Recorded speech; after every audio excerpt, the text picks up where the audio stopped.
Good morning, नमस्कार, सत श्री अकाल। ये जो वीडियो है ये मैं हिंदी भाषा में बना रहा हूँ और इस वीडियो बनाने का मेन मकसद क्या है कि देखो 2 साल बाद कोरोना काल के बाद में पढ़ाई करने के लिए सभी देश खुल चुके हैं, पर हो क्या रहा है कि नंबर ऑफ एप्लीकेशंस बहुत ज़्यादा होने की वजह से इतनी एप्लीकेशंस को डील करना अलग अलग देशों की सरकारों से के लिए मुश्किल हो रहा है। पर अभी जो बच्चे हैं वो तो 10+2 पास कर चुके हैं या बीए कर चुके हैं, उन्होंने एमए में दाखला लेना है, तो वो तो कहीं ना कहीं ढूंढेंगे कि भाई हमें कहीं ना कहीं जाना है। पर मैं आपको विश्वास दिलाता हूं, आप किसी भी देश में चले जाओ पढ़ाई करने के लिए, क्योंकि सबसे ज्यादा इंपॉर्टेंट बात क्या होती है कि ये जो वेस्टर्न कंट्रीज हैं ये एक दूसरे के देश में पढ़े हुए विद्यार्थियों को उनकी जो क्वालिफिकेशन है उसको रिकॉग्नाइज करते हैं।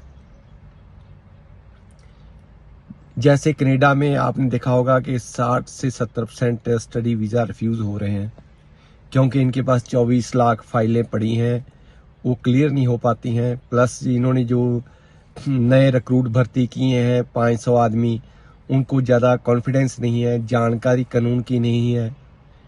तो प्लस चाहे इनके जो इमिग्रेशन मिनिस्टर है वो हॉनेस्ट हैं, तो जो इनका स्टाफ है उनसे कोऑपरेशन नहीं करता है।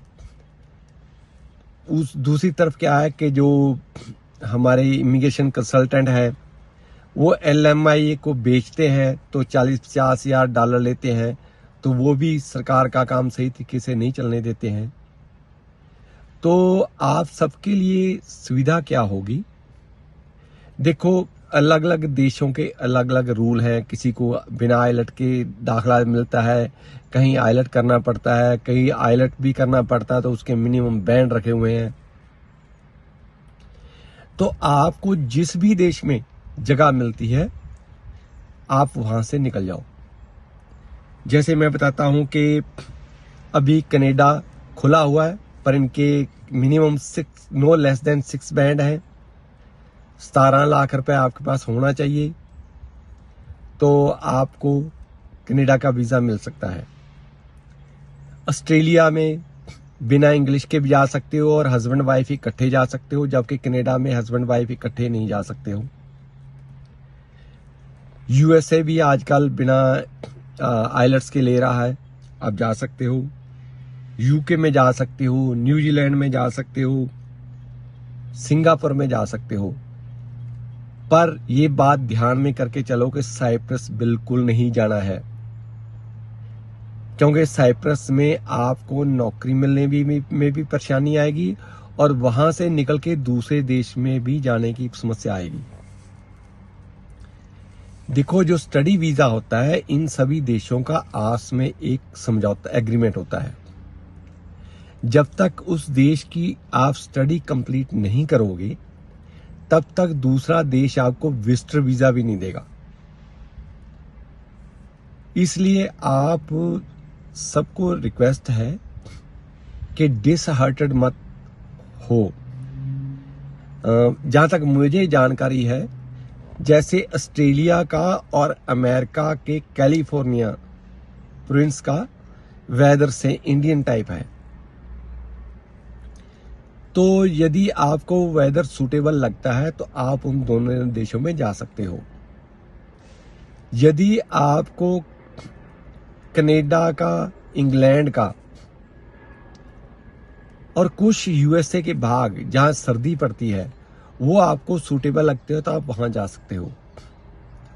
जब आप वहां की स्टडी कंप्लीट कर लोगे तो आपको इंट्रा कंपनी जो आपको इंटर यूनिवर्सिटी या इंटर कॉलेज ट्रांसफर भी किया जा सकता है। तो आपको इस बात से घबराने की जरूरत नहीं है। मींस आप इंडिया से जहां मर्जी निकल जाओ, बाद में जब वहां की पढ़ाई कर लोगे कंप्लीट तो आप वहां से आसानी से कनाडा आ सकते हो।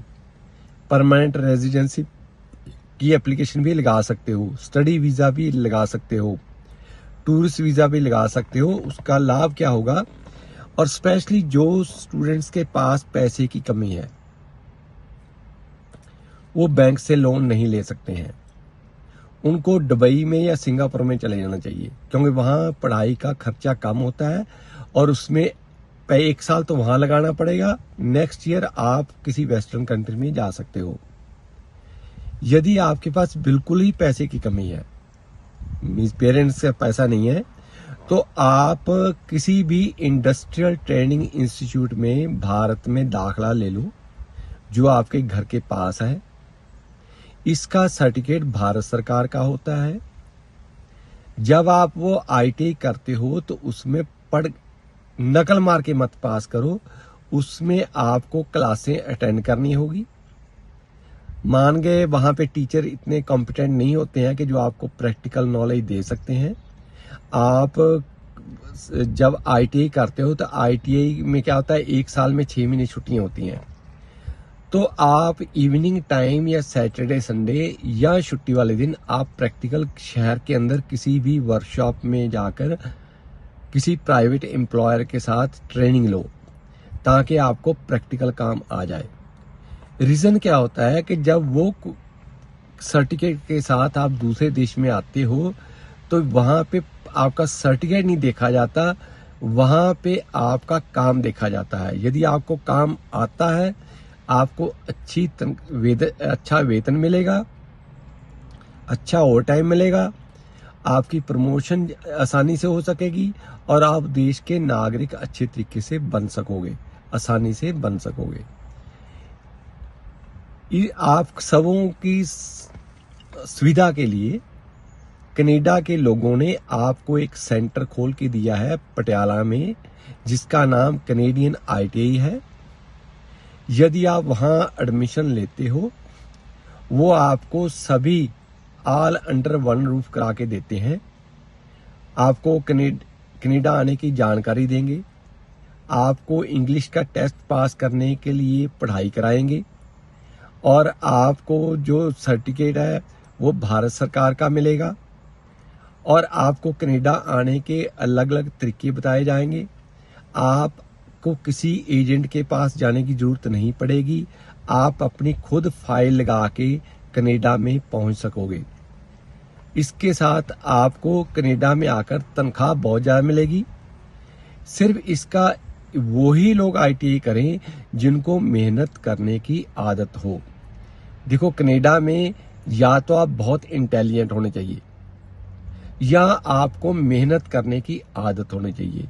ये दोनों टाइप के जो इंसान हैं वो कनाडा में ज्यादा कामयाब है।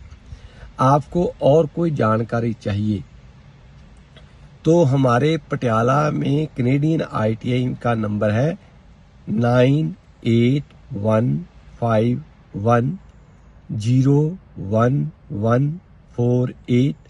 आप सुबह 10 बजे से लेकर शाम के 4 बजे तक वहां पे फोन कर सकते हो, वो आपको उचित इंफॉर्मेशन देंगे। यदि फिर भी आपको डाउट है, वो आपकी बात नहीं सुनते हैं, तो मैं कनाडा में सैटरडे और संडे अवेलेबल होता हूं। मेरा नंबर आपको पटियाला से मिल सकता है। सैटरडे संडे की शाम को 8 बजे के बाद में जब मर्जी आप मुझे फोन पे बातचीत कर सकते हो। Please stay connected with us. यदि आपको ये इन्फॉर्मेशन अच्छी लगती है, अपने दोस्तों से, अपने रिश्तेदारों से शेयर कीजिए और हमारा चैनल सब्सक्राइब कीजिए। और यदि आपको और कोई वीडियो चाहिए, कोई इन्फॉर्मेशन चाहिए, you can always talk to us और send a text message to us. Thank you very much. Sorry for inconvenience.